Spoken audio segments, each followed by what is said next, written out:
And now from Fox 55 News, this is your local sports.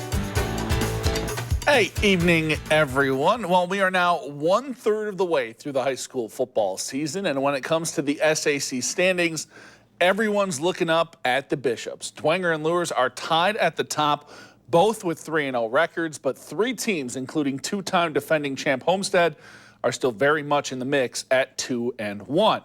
6A's 9th-ranked Spartans coming off a loss to Lures, hoping to keep their title hopes alive with a win against 5A number 2 Dwenger tomorrow night. Here's Peter Hood with more on the locker room's game of the week.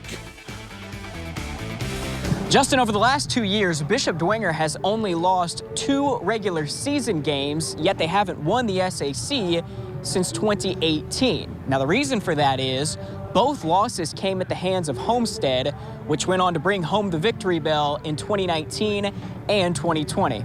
Those 2 games that ultimately decided the conference in each of the past 2 seasons were decided by a combined 3 points. Last year, it took 3 overtimes to decide a winner. So, if history has taught us anything, it's that there is no shortage of drama when the Spartans and Saints share the field under those Friday night lights. I think every year they're one of my favorite teams to play. I mean, the environment when we play them, the fans, their stadium, our stadium when it's packed. I mean, it's just a fun game all around. When they're tight, when they're back and forth like they've been, I guess it kind of, you walk into that one feeling like it's going to be another one of those back and forth battles and, one of those hard-nosed in the trenches type games. And that's the way it's been the last few years, so we expect the same. Obviously, they're not as athletic as Lures, but definitely they're going to bring the pop.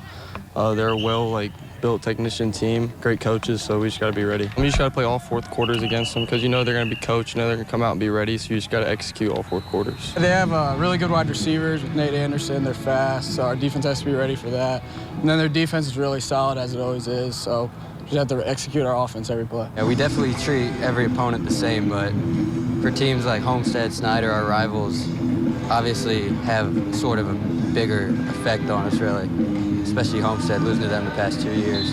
Definitely this game means a lot. Certainly the last 2 years are certainly fresh in our minds that those things don't go away. And so, we want to go at it. They're going to be ready, I'm sure. It's Spartan week for us and Saints week for them. And, it's great for high school football. Kickoff here at Shields Field is set for 7 o'clock tomorrow night. Should be an electric atmosphere. We'll have 2 of the best student sections in the state in the house. And, of course, Justin and I can't wait to bring you all the highlights tomorrow night in the locker room.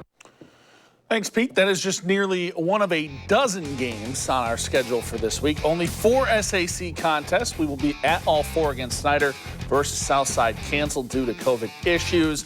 Elsewhere, both East Noble and Leo look to stay undefeated in the NE8, while Eastside travels to Busco for an NECC small division showdown. Pete and I will have all of that and much, much more for you tomorrow night at 10:30.